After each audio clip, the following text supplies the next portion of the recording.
The Mariners win the series and take back first place. Hopefully they'll be able to hold on to it. The AL East is a back and forth battle for first place between the Orioles and the Yankees, and the umpires still really suck. Let's get into it. Welcome back, everybody, to Touching Bases Podcast. If you haven't already, consider subscribing. New channel, why not? Something to check out. And unfortunately, I'm on the road for the next month, so we're going to be doing all of this from a hotel room. I did bring all my equipment, so hopefully this works out and doesn't look too bad. The Mariners win today 43 over the Rangers. A little bit too much of a nail biter for me. We're just watching it, but you know, whatever. It's okay. It's okay. It's a win. I can take it. We are now half a game ahead of the Rangers, the World Series champions of last season, and it's not going to be any better for the Mariners moving forward.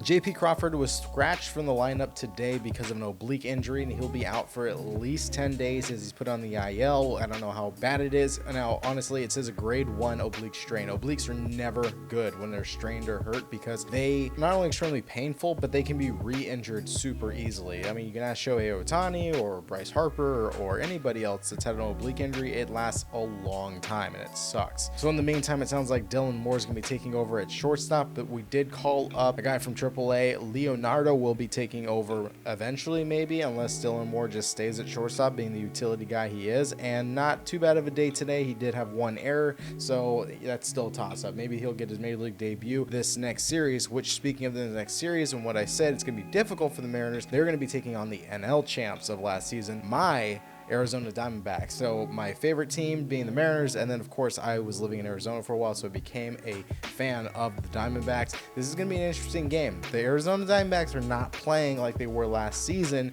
getting closer to October, but they're kind of like in the same grouping as the Mariners as far as having basically a 500 record, but they are stacked, and you're going to see a lot of Mariners playing in their uniform this season, with Eugenio Suarez coming back, being the third baseman for the Diamondbacks. Paul Sewald, unfortunately, is on the injured list, so he's not going to be pitching against them, but then also Ketel Marte being their number one player, pretty much. I mean, Lourdes Gurriel Jr. is playing really well, but Ketel Marte doing work at second base and just as bad as hot at this point.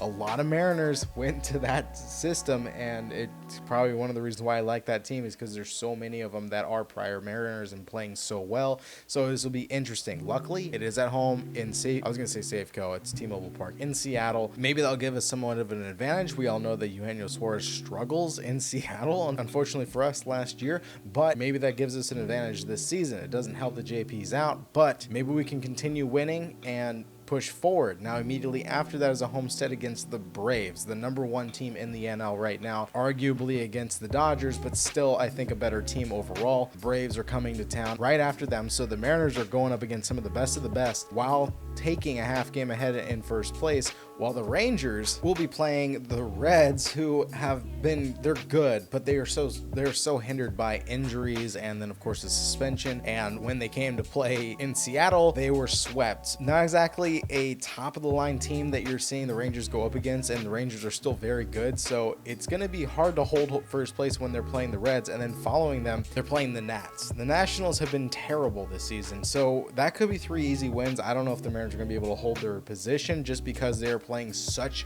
good teams. And to put it into perspective, the Rangers played the Braves right before they played the Mariners in Atlanta, and they lost 2 of those 3 games. Although we were able to come up with a win through this series against the Rangers also struggled against the Braves as well. So I don't know. They're playing easier teams. We're playing harder teams. Maybe, I don't know if we're going to be able to hold first place, at least in the next week or so. Looking at the AL East, the Orioles seem to be going back and forth with the Yankees taking first place. As of right now, the Yankees, because the Orioles are not playing today, have taken first place in their half game ahead. But the Orioles were holding it for most of the season, being in that first place spot. They have a young talent. They don't really have any injuries that they're crazy worried about. I mean, Austin Hayes is out, but the young prospects that have been coming up, Heston Kjerstad, Jackson Holliday's come up and he's been struggling. There's been debate about sending him back down, but I'm telling you, just like a video that I had a little bit ago, you can check that up here in the corner. He is just like some of the greats did in their very first season, whether that be Derek Jeter, Willie Mays, Hank Aaron, any of these guys. Very similar if you look at it. And not to mention, you're not sending down Aaron Judge to AAA, who is the next person who on his bobblehead night went 0 for 4 with 4 strikeouts and was booed by the crowd. On top of that, Yankees fans aren't exactly helping helping out their manager, as a guy sitting right behind Aaron Boone after he argued a check swing call with the first base umpire, and the crew chief decided to say one more word at you, I'm going to throw you out. A fan starts yelling some stuff, and he gets ejected anyways. So I guess Aaron Boone needs to handle the fans on top of his players and himself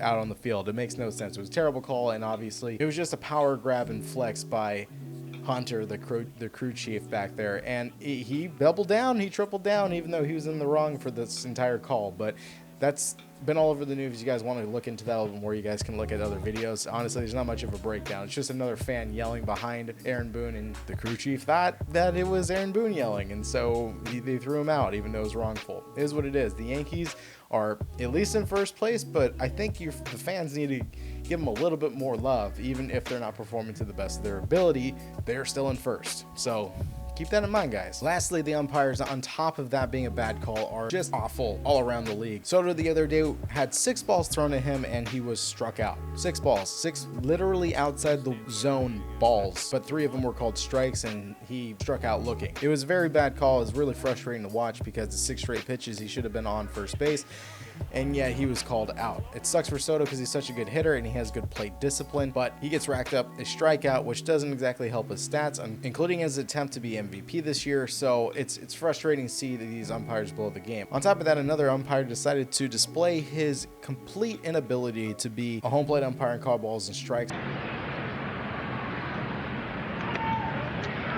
Fastball is right down the middle for ball 1.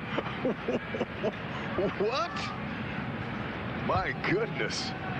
Not on pitch 1. What part of that pitch was not a strike? Oh, but that one was.